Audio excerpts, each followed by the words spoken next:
Hi class, this is the introduction video for week 4. It's already week 4, and this week we will be talking about tension and conflict and the structure of how to build a story along with scene and dialogue. So we're going to do multiple things here. And so I'm on the to-do page of our weekly assignments.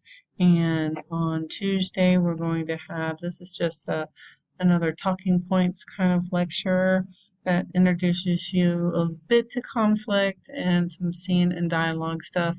And there should be a link here to the Janet Burroway text about story structure. And then we're going to do a class discussion for Tuesday, and then for Thursday, an assignment and an exercise that deals with scene and dialogue. So I'm just going to give you a little preview of each of them.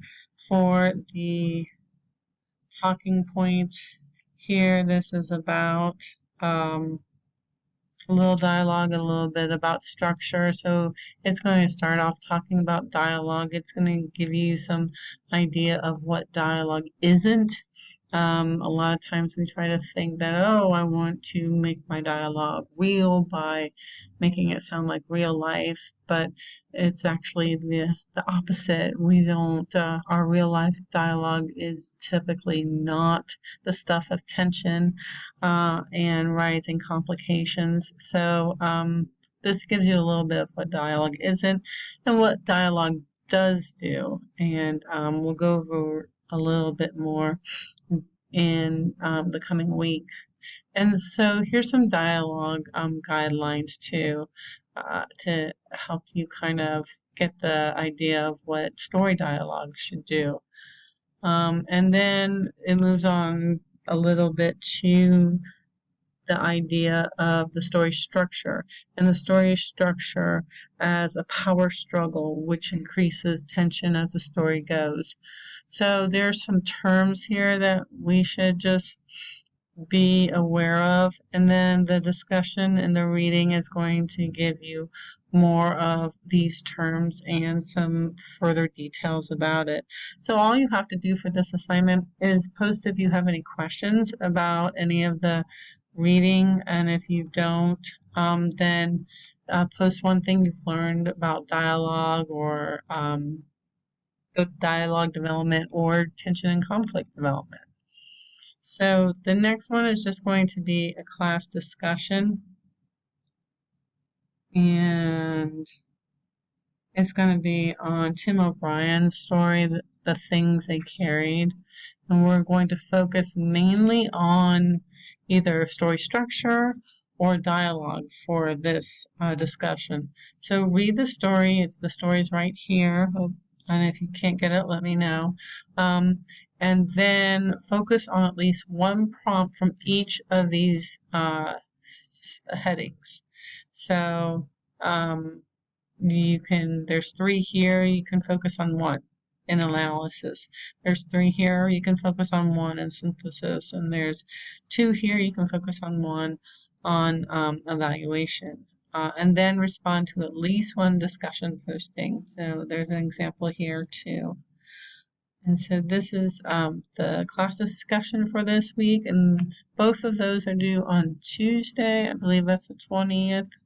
And then on Thursday, we're going to do an exercise about scene making. And this exercise might feel a little weird to you, so try to have an open mind as you do it. It's also an exercise, again, that's going to take some time. So please don't put it off to the last minute. It's the only thing that's due for Thursday, and there's a reason for that. So you're going to follow the instructions, and then you're going to respond to the prompts and make a scene. And here's an example of what the assignment should look like right here. You're going to write a setting. You're going to have a character A, Portia, and a character B, Delilah. You don't have to write their names. You just have to write A and B, A and B. And the text here is the responses to the prompts given in the exercise. You notice here that there's no he said or she said, or there's no extra lines. You only write the lines that the prompts ask you to write. So don't write anything else other than what the prompts are asking you to write. So, and if you want to start this and send it to me, or if you have questions, please feel free to do so. And so this is week 4. I will remind you that next week your story drafts are due. We're going to, after this week, we're going to stop looking at, we're going to stop looking at techniques, and we're going to focus on workshop. So what you need is something with a beginning, middle, and end. We all know it's a draft, so don't beat yourself up about it being perfect or whatever. That's why we workshop, for it to get feedback on it and everything. So if you're having problems at this point, please contact me. What a good tip might be is to try to use this exercise here with the characters that you want to work on for your story for workshop. So if you want to try to do this exercise, it might even be the beginning of a story, of your workshop story or something. But you might use the 2 characters you have to use for this exercise. You might use the characters you're thinking for in your own workshop story. That's week 4. If you have any questions or comments, please contact me. I hope the semester is going well, and I hope the upcoming week goes really well. Thanks so much. Talk to you soon. Bye.